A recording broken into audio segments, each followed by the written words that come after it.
Hey guys, welcome to the Thursday edition of the Vinyl Den, your channel for record collecting by record collectors. My name is Nick. Today I'm going to talk about something that I guess I've kind of touched on a little bit before. I know I did an episode about the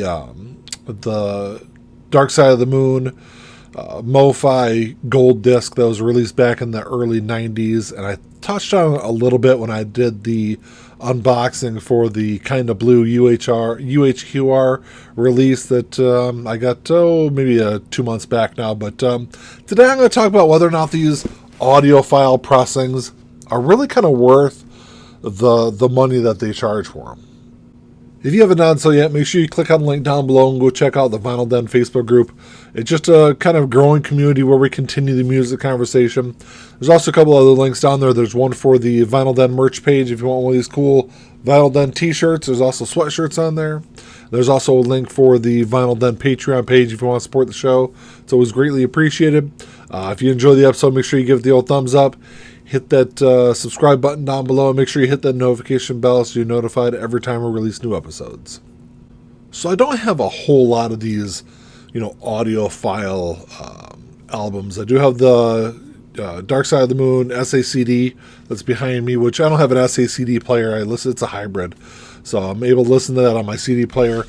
Like I said at the beginning, I do have the Dark Side of the Moon gold disc from MoFi. I do have the MoFi release from, I think it was the 79, I think is when this came out. But this is a used copy I picked up probably about a year or so ago. And then I've got the Miles Davis Kinda Blue UHQR, and I just recently picked up the MoFi reissue. The MoFi reissue just came out in 2021, so those just recently. I know it was on back order for quite a while on MoFi's website. So I've got that. I've got what else do I have? I've got the UHQR version of Jethro Tull's Aqualung, and maybe one or two other ones. I don't have a whole lot of those, audiophile pressings, but from what I've heard of them, they sound absolutely fantastic, especially this Miles Davis Kinda Blue. I was actually pretty impressed with the 45 version of this. The UHQR is a 33 1/3. I know they plan on doing a 45 version eventually, but they've got quite a few of those to sell through first. They did 25,000 of the 33 RPM. So I'm assuming once they kind of go through those, they'll do a 45 version. And I didn't want to hold out to get the 45 version and kind of pass up on the 33, just in case they didn't end up doing a 45 version. So I was at my local record store just recently, and I came across a copy of the MoFi version of it. And I was kind of surprised because I hadn't seen it in stores yet.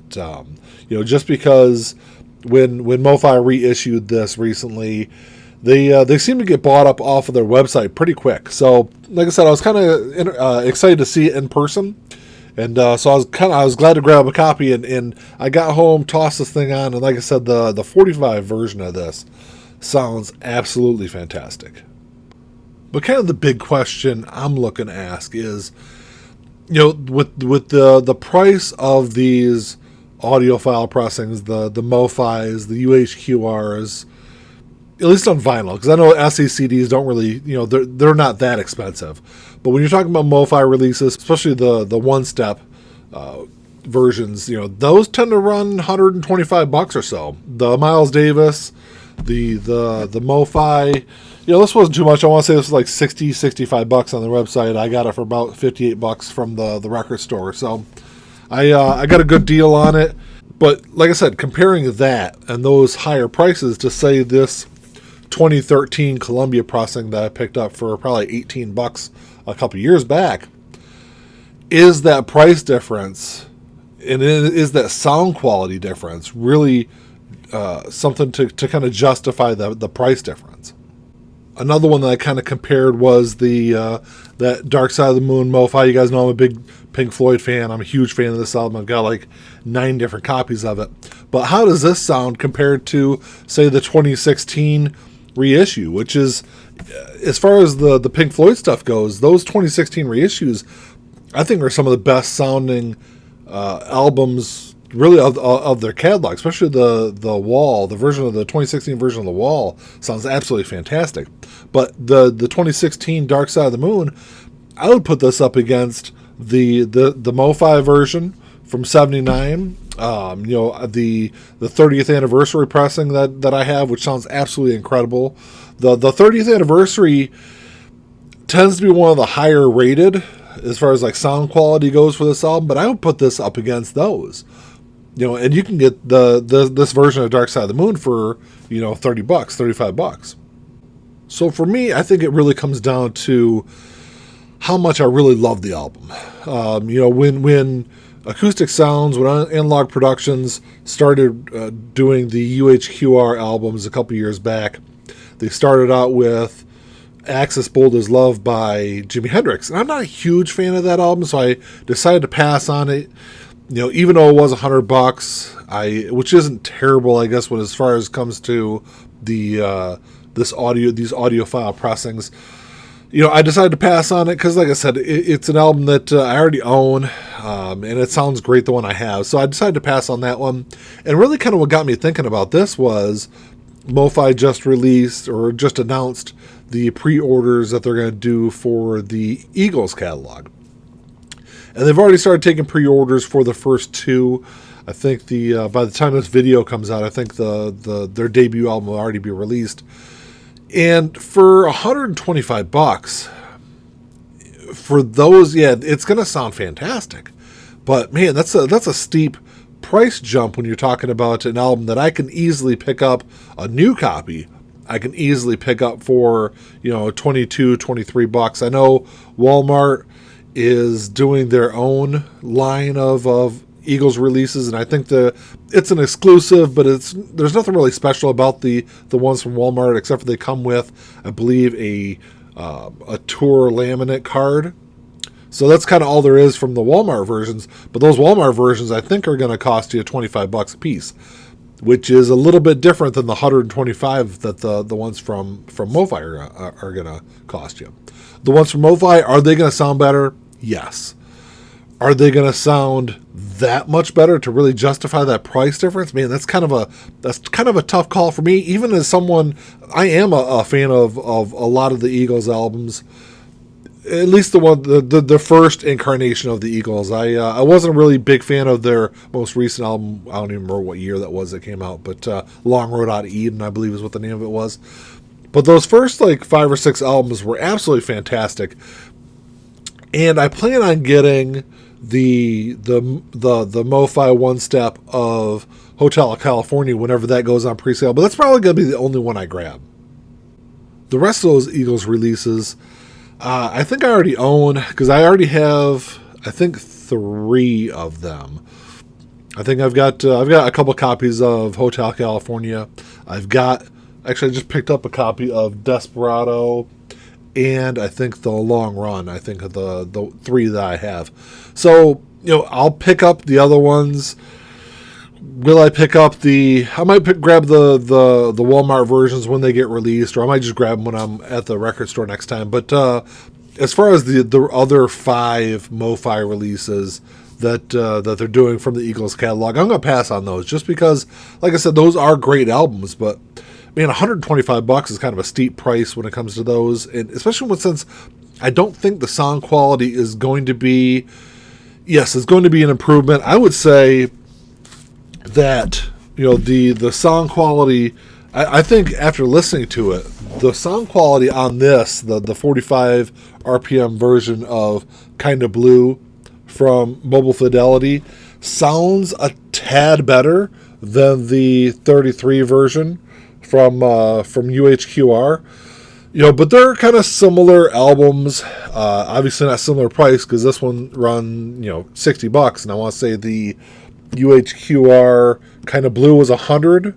I don't know if this one was $100 or $125, but it was definitely a steep price increase going from between these two. And if you don't own a copy of Kinda Blue and you want one of these audiophile pressings, And if you can get a copy of the MoFi one for a whole lot cheaper now than you can the UHQR, because I want to say the UHQR is already going for well over $200 online. So that's why I said if you want one of these audiophile pressings of Kinda Blue, definitely go with the MoFi version.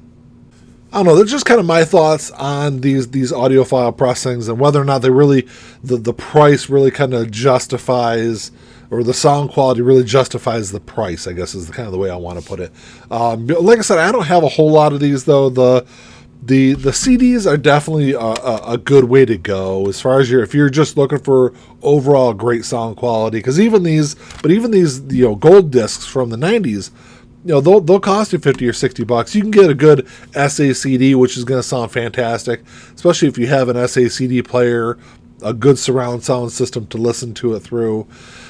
It's probably a better way to go when you can get those for $35, $40. I think I paid $45. I think for the Dark Side of the Moon.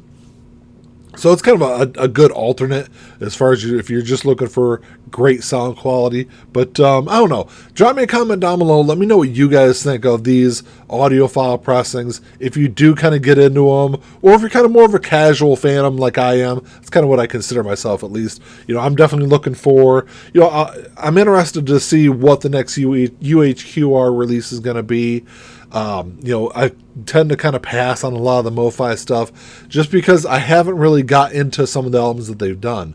I don't remember what the last couple of ones they've done, but I know they got the Janis Joplin Pearl coming out, which it's a good album. Am I gonna pay $125 for it though? Probably not. Well, that's all I got for you today, guys. Thanks for checking the show out. Like I said, drop me a comment down below and let me know what you guys think about these MoFi, these Analog Productions releases. I know that Analog Productions also does a lot of stuff through their own website that isn't necessarily super expensive. I know the Doors albums that they've got on their website run about $55, so it's not terrible. I know it is really expensive when it comes to albums. I do have the one that I did forget to mention because I kind of forgot all about it. I've got the Counting Crows, August and Everything After that I got from Analog Productions, and that thing sounds absolutely fantastic. But then again, I'm talking about an album that's going to cost you $55, and that's kind of where I fall with the Kinda Blue MoFi. Is for $60, I don't think it's a bad price for what you're getting. It's when you're getting up in the $125 range, or if you're buying this stuff on the secondary market for $200 to $250, I think that's kind of where you get into the, man, it's going to be a good album. It's going to sound fantastic, but is it going to sound that much better than this? It's kind of where I kind of come down on it. So let me know what you guys think. If you enjoyed the episode, make sure you give me the old thumbs up, hit that subscribe button down below, and make sure you come and check out the show on Sunday. Well, that's all I got. Until next time, keep on spinning. Peace.